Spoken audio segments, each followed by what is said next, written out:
आप देख रहे हैं स्वतंत्र खबर, जन की आवाज सच्चाई के साथ। नमस्कार, मैं हूं मनीष कुशवाहा, स्वतंत्र खबर के लिए। और लगातार विधानसभा चुनाव पर हमारी नजर रहेगी। 2022 विधानसभा चुनाव 5 राज्यों में पूरे प्रदेश के होने हैं। इसी के साथ साथ उत्तराखंड में भी विधानसभा चुनाव का बिगुल बज चुका है और लगातार हम आपको विधानसभा चुनाव के अपडेट देते रहेंगे। साथ ही साथ बताएंगे कि कहां पर कौन सा उम्मीदवार किस तरह से तैयारी कर रहा है, कौन सा उम्मीदवार कितना भारी है और किस उम्मीदवार के जीतने के चांस ज्यादा लग रहे हैं इस विधानसभा चुनाव 2022 में। तो आइए सबसे पहले हम बात करते हैं चौबट्टाखाल विधानसभा की, एक अहम विधानसभा सीट जहां पर लगातार विधानसभा चौबट्टाखाल हॉट सीट बनी होती है।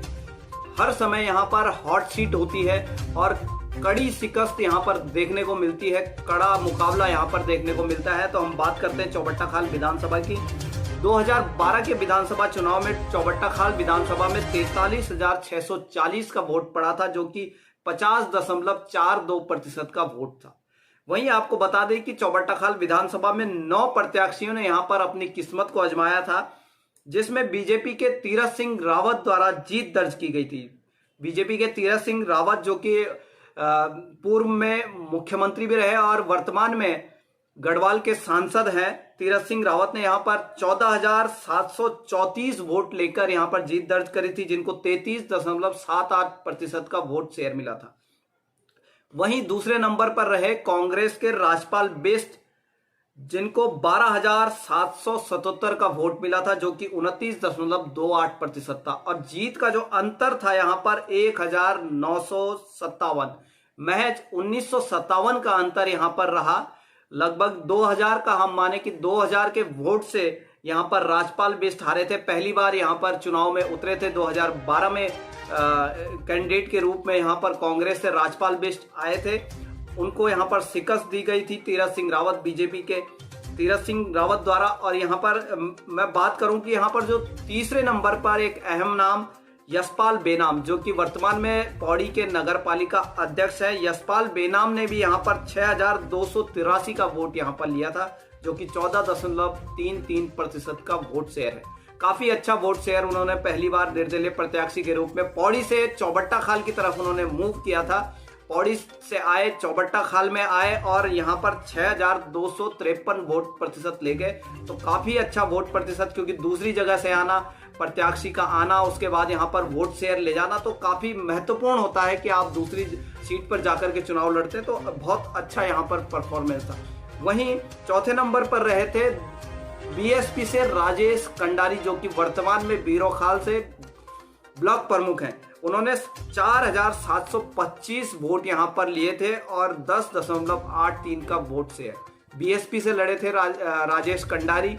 वर्तमान में वीरोखाल ब्लॉक के ब्लॉक प्रमुख हैं। और आपको ये भी बता दें कि वर्तमान में अभी कुछ दिनों पहले उन्होंने कांग्रेस की सदस्यता भी ग्रहण की है और कांग्रेस से विधानसभा चौबट्टाखाल से विधायक की दावेदारी भी उन्होंने पेश की है राजेश कंडारी ने। और ये देखना अहम होगा कि अब आने वाला विधानसभा चुनाव कितना अहम होता है। वैसे ही अभी हम चर्चा करते हैं 2017 के विधानसभा चुनाव पे थोड़ा नजर डाल लें, उसके बाद हम बात करेंगे 2022 के विधानसभा चुनाव में कैसा रहेगा चौबट्टाखाल में। 2017 में विधानसभा चुनाव में यहाँ पर जो प्रदेश के कैबिनेट मंत्री रहे सतपाल महाराज धर्मगुरु यहाँ पर आए 2017 में। और मोदी लहर यहाँ पर जिस तरह से चल रही थी, उसके साथ साथ बीजेपी के सतपाल महाराज ने 2,921 वोट यहां पर प्राप्त किए, जो कि 49.06। चौबट्टाखाल विधानसभा में मैं आपको बता दूं कि टोटल यहां पर जो वोट पड़े 42,850 जो वोट पड़े, 46.27 का वोट प्रतिशत यहां पर गिरा। उसके बाद बीजेपी के सतपाल महाराज ने 20,921 वोट से यहां पर जीत दर्ज करी और 49.06 का वोट शेयर वो ले गए। यहाँ पर उनके निवर्तमान जो कैंडिडेट थे, निकटतम कैंडिडेट जो थे राजपाल बिष्ट कांग्रेस से, दोबारा राजपाल बिष्ट ने 2017 में अपनी किस्मत को आजमाया, लेकिन फिर भी वो विफल रहे। 2017 में उन्हें 13,567 की वोट मिली, जो कि वोट शेयर था 31.82%। राजपाल बिष्ट इस बार काफी बड़े अंतर से हारे, 7,354 का काफी बड़ा अंतर था यहाँ पर जो राजपाल बिष्ट यहाँ पर हारे हैं। उनका बहुत बड़ा अंतर यहाँ पर देखने को मिला। वहीं आपको बता दें कि इसमें निर्दलियों की भी अहम भूमिका चौबट्टाखाल विधानसभा में रहती है, क्योंकि 15 लोग मैदान में उतरे थे विधानसभा 2017 में। तो यहाँ पर एक नाम जो तीसरे नंबर पर आया था, सुंदर सिंह चौहान, जो प्रसिद्ध उद्योगपति सतपुली के और एक समाजसेवी भी हैं। उन्होंने 2545 वोट यहाँ पर प्राप्त की थी, जो कि 5.97% का वोट शेयर, काफी वोट शेयर था निर्दलीय प्रत्याशी होने के बावजूद। और लगातार वो जन सरोकारों से जुड़े थे, बहुत अच्छा प्रतिशत माना जाता है, क्योंकि लहर बीजेपी की थी और कांग्रेस के कैडर वोट वो कट नहीं पा रहे थे। तो लहर के बावजूद अपनी उपस्थिति को दर्ज करना अच्छे तरीके से बहुत बड़ी बात है कि 2545 वोट वो लेकर गए। वहीं चौथा नाम जो चौथे नंबर पर इस विधानसभा चुनाव में रहे, कविंद्र इस्टवाल। कविंद्र इस्टवाल ने भी निर्दलीय के रूप में यहां पर चुनाव लड़ा था।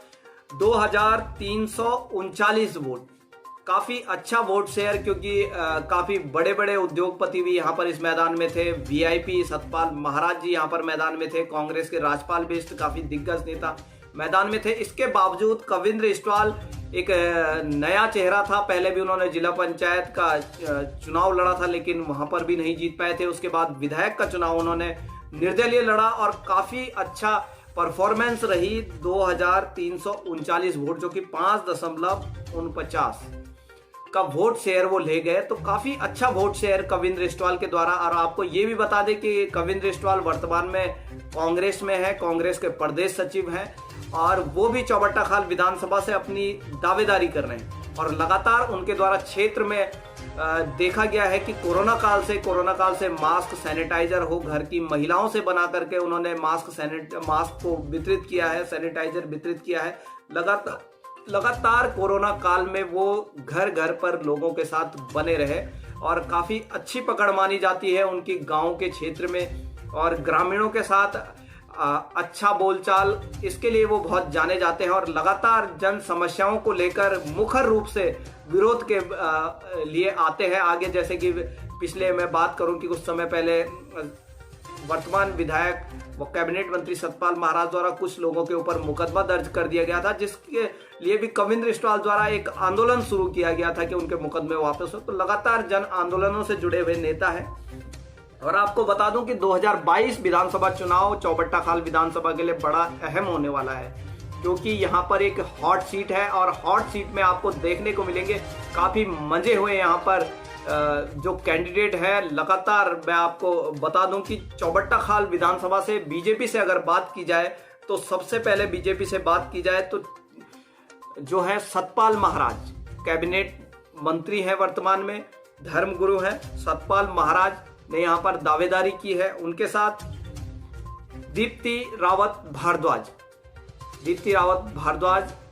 जो कि भाजपा के राष्ट्रीय कार्यकारिणी में सदस्य हैं। दीप्ति रावत भारद्वाज ने भी अपनी दावेदारी यहाँ पर पेश की है। उसके साथ साथ कैबिनेट मंत्री सतपाल महाराज के सुपुत्र सुयस रावत ने भी अपनी दावेदारी यहाँ से पेश की है। तो देखना ये महत्वपूर्ण होगा। कयास ये भी लगाए जा रहे हैं कि सतपाल महाराज जी के पुत्र सुयस रावत इस बार 2022 के विधानसभा चुनाव में मैदान में होंगे। और वहीं कई लोगों का कहना है कि कैबिनेट मंत्री जो वर्तमान में विधायक है सतपाल महाराज, वे स्वयं चुनाव लड़ेंगे। अभी बीजेपी ने अपनी लिस्ट को डिक्लेयर नहीं किया है। जब डिक्लेयर होगी उसके बाद ही पता चल पाएगा कि चौबट्टाखाल विधानसभा से बीजेपी का उम्मीदवार कौन होता है। वहीं अगर हम बात करें कि कांग्रेस में 7 लोगों ने अपनी दावेदारी पेश की है। राजपाल बेस जो AICC के सदस्य हैं कांग्रेस के, और 2 बार 2022, 2012 व 2017 में विधानसभा चौबट्टाखाल से विधायक का चुनाव लड़ चुके हैं। दोनों बार उनको हार मिली, लेकिन लगातार वो जनसंपर्क अभियान के चलते जनता से जुड़े हुए हैं, जन सरोकारों से जुड़े हुए हैं और लगातार उनका जनसंपर्क चलता रहता है। तो उन्होंने अपनी प्रबल दावेदारी यहाँ पर पेश की है कि इस बार वे अवश्य ही यहाँ पर इस सीट को कांग्रेस की झोली में डालेंगे। वहीं अगर मैं बात करूं दूसरा नाम कविंद्र इस्टवाल, जिनकी मैं बात कर रहा था कि पहले इंडिपेंडेंट इन्होंने चुनाव लड़ा और उसके बाद अब कांग्रेस में शामिल हो गए हैं और वर्तमान में कांग्रेस के प्रदेश सचिव हैं। लगातार जन सरोकारों से जुड़े हुए, जन आंदोलनों से जुड़े हुए नेता है, इन्होंने भी यहाँ पर अपनी दावेदारी पेश की है। तीसरा नाम आता है केसर सिंह नेगी, जो कि पूर्व में जिला पंचायत अध्यक्ष रहे। एक काफी कम उम्र में, एक युवा उम्र में उन्होंने जिला पंचायत अध्यक्ष पद को संभाला था और काफी अच्छे तरीके से जिला पंचायत अध्यक्ष का कार्यकाल उन्होंने पूर्ण किया था। उन्होंने भी कांग्रेस से दावेदारी पेश की है चौबट्टा खाल विधानसभा से कि वे चौबट्टा खाल विधानसभा से उम्मीदवार होते हैं तो वे चौबट्टा खाल विधानसभा की सीट को कांग्रेस की झोली में डालेंगे। चौथा नाम आता है राजेश कंडारी, जिनकी मैं बात कर रहा था। 2012 में बीएसपी से चुनाव लड़ा था और काफी अच्छा वोट शेयर वो लेकर के गए थे। इस बार भी उन्होंने कांग्रेस में शामिल होकर के कांग्रेस से विधानसभा चौबट्टा खाल से दावेदारी की है कि मैं भी चौबट्टा खाल विधानसभा से दावेदार हूं। वहीं बात करें पूर्व प्रमुख एकेश्वर जसपाल सिंह, पुराने कार्यकर्ता, काफी वरिष्ठ कार्यकर्ता कांग्रेस के, और लगातार कांग्रेस के जन मुद्दों को लेकर के लगातार उनकी लड़ाइयां रहती हैं।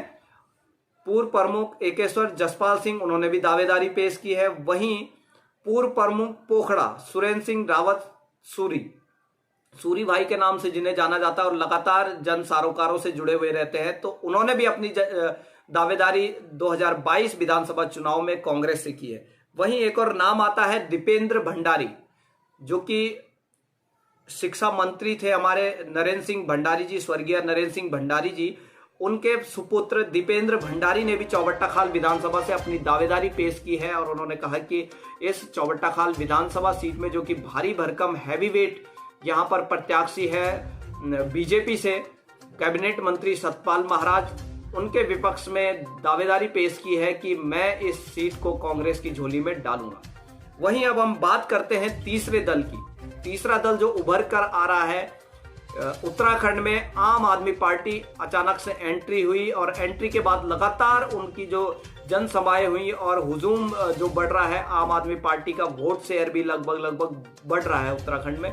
तो तीसरे नंबर पर दिग्मोहन नेगी लगातार जन सरोकारों से जुड़े हुए थे और अभी 2017 में दिग्मोहन नेगी आम आदमी पार्टी के चौबट्टा खाल विधानसभा के प्रत्याशी, और लगातार सोशल मीडिया में या मीडिया के माध्यम से देखा जा रहा है कि लगातार वो गांव-गांव जाकर के अपना जनसंपर्क अभियान को चला रहे हैं और बखूबी उनका जनसंपर्क अभियान चल रहा है। उनके साथ लोगों की भीड़ देखने को मिल रही है और काफी जो सर्वे में है आम आदमी पार्टी से दिग्मोहन नेगी, काफी मेहनत वो ग्राउंड पर कर रहे हैं। तो ये देखना होगा कि वो मेहनत जो उनकी ग्राउंड पर है वो वोट में तब्दील हो पाती है या नहीं हो पाती है, यह देखना अहम होगा।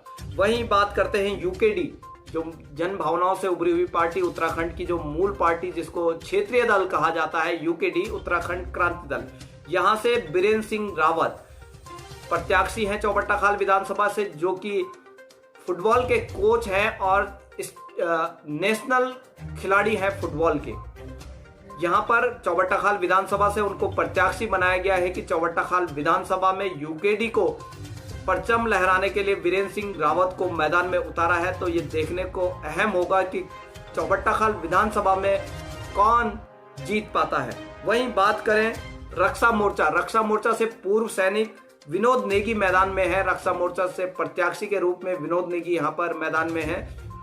वहीं यूकेडी डेमोक्रेटिक से एक युवा, एनर्जेटिक युवा अनुपंत लगातार सामाजिक कार्यों से जुड़े हुए रहते हैं और लगातार अपने क्षेत्र में ग्राम पुसोली के रहने वाले हैं और लगातार अपने क्षेत्र में अपनी जन समस्याओं को लेकर लगातार बने रहते हैं। और आपको ये भी बता दें कि कुछ समय पहले जो वन मंत्री हैं उनके करीबी का जो वन विभाग में जो घपला हुआ था, जो घोटाला हुआ था, कोर्ट के माध्यम से इन्होंने उस पर पनिशमेंट, उस पर जुर्माना लगवाया है। तो ये बड़ी बात है कि वो लगातार कोर्ट के माध्यम से भी अपनी लड़ाइयां लड़ते रहते हैं। अनुपंत एक युवा चेहरा है यूकेडी डेमोक्रेटिक से। अब देखना होगा, ये अहम लड़ाई होती है अभी आगे आने वाले समय में। चौबट्टा खाल विधानसभा में उम्मीदवारों की लिस्ट अभी और बढ़ेगी, लेकिन अभी तक ये उम्मीदवार मैदान में है। अभी कांग्रेस बीजेपी ने अपना टिकट फाइनल नहीं किया है। उसके बाद देखना अहम होगा कि टक्कर किस प्रकार से होती है। वहीं बात करते हैं अब हम लैंसडाउन विधानसभा की। अपने क्षेत्र की खबर के लिए चैनल को सब्सक्राइब करें, बेल आइकन दबाएं। सबसे पहले खबर को पाने के लिए